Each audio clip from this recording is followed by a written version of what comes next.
Number 10, 1977 Ford Thunderbird. Ford sort of got it right in 1977, doing what they should have done with the Thunderbird brand going back to 1972.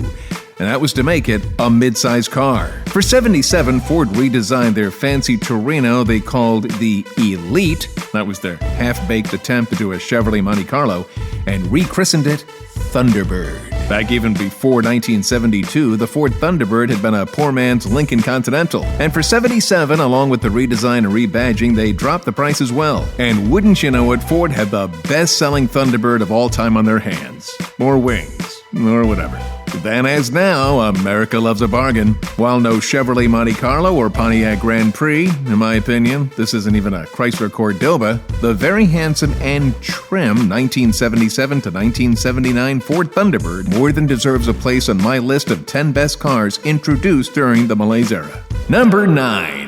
1977 Lincoln Continental Mark V. You gotta love this car. When everybody else, specifically Cadillac, was downsizing, for 1977 Ford upsized their Lincoln Continental Mark, making it bigger than ever. Actually, the new for 1977 Continental Mark V would be the largest coupe Ford would ever make. Riding on the same chassis and wheelbase as the Mark IV, which had been around since 1972, Ford revised it so much for 77 that they deemed it necessary to drop the I before the V, thus making it a 5. Now, trying to look at this car through my then prepubescent goggles, growing up on Long Island South Shore in the 70s, if you wanted to make a statement you had made it, or wanted to make it seem as though you had made it, you drove one of these. I never saw many Cadillac Eldorados back then, you know, the arch nemesis of this car. Whether in Gucci Pucci, Givenchy, or Bill Blass trim, with its Rolls-Royce grille and hump on the trunk, one of these was what you wanted to be seen in.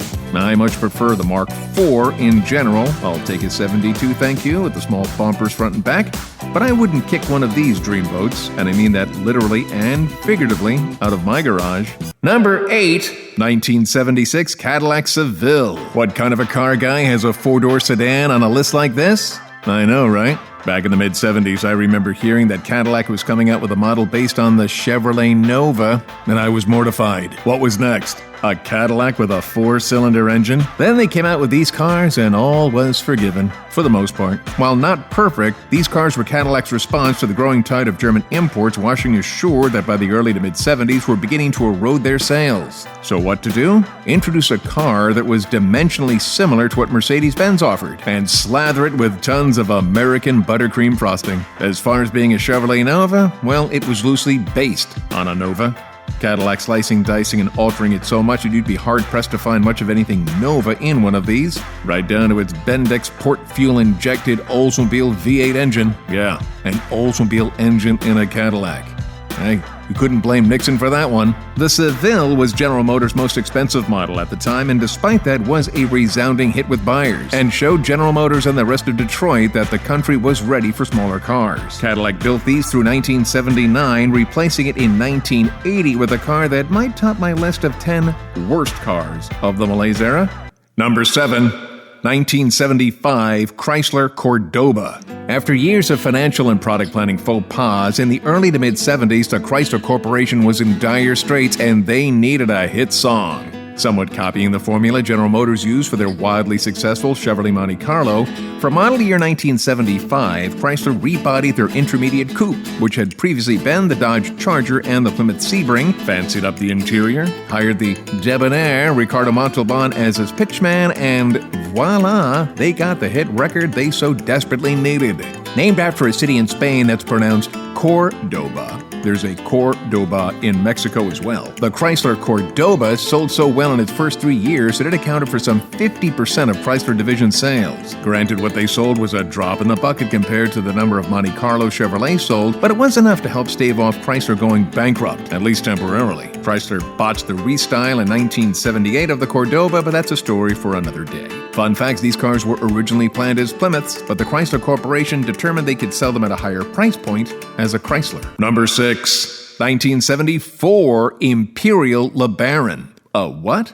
An Imperial LeBaron. Speaking of Chrysler's product planning woes, here's Exhibit A. No sooner do they introduce this and similar cars across their Chrysler, Dodge, and Plymouth lines than the OPEC oil embargo starts. Imperial was, technically, its own division from 1955 through 1975, although sold at Chrysler Plymouth dealerships. Because of the embargo, 1974 was not a good year for sales of big, expensive, and thirsty luxury cars, and Chrysler really took it in the fender skirts with their line of new big cars. And that was too bad, because, in my opinion, these rare cars are quite handsome. And, dare I say, I think they're better-looking Cadillacs inside and out than what Cadillac was making at the time. The Imperial division never really made money for Chrysler, and they sunsetted after 1975, moving the distinct styling motif of the LeBaron to the Chrysler New Yorker for 1976 through 1978. Number 5. 1979 Cadillac Eldorado.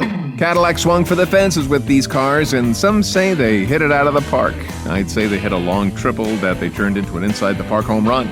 These were immensely popular. Like most downsized cars of the era, the new for 1979 Eldorado retained most if not all of the interior room of the car it replaced, and it was wrapped in crisp, sharp styling that, while completely different, was most certainly still, and unmistakably so, a Cadillac. Cadillac, along with Buick and the Riviera, and Oldsmobile with their Toronado, built these cars through 1985. Number 4, 1973 Pontiac Grand Prix. Grand Prix was all new for 1973. It was actually planned as a 1972, but a labor strike delayed the introduction of all 1973 GM models, and it had big brake shoes to fill. The 1969 to 1972 Grand Prix, in my opinion, one of the most beautiful GM designs of all time. While not quite one of those, the 1973 Grand Prix, which like its corporate cousin, the Chevrolet Monte Carlo, rode on the 4-door version of GM's intermediate chassis rather than the 2-door version like other coupes. All that extra length, by the way, went in front of the firewall, making for their heroically long hoods. I find the 1973 Pontiac Grand Prix so gorgeous that it deserves not only a spot up front in my fantasy garage, but I'd also make one a daily driver. Number 3, 1973 Pontiac Grand Am. Jeez, back-to-back Pontiacs. What's going on here?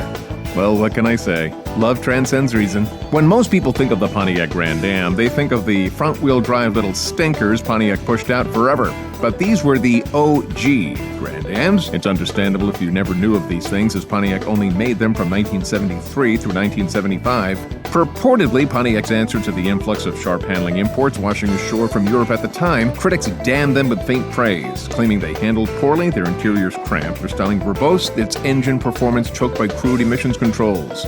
Aside from that, Mrs. Lincoln, how was the show? My experience, frankly, with these more than bears out what the critics said about them, but superficial car lover I am. I'm a sucker for a sexy body. Damn the gas prices and low cornering rates. Get me a 73 Grand Am, thank you very much.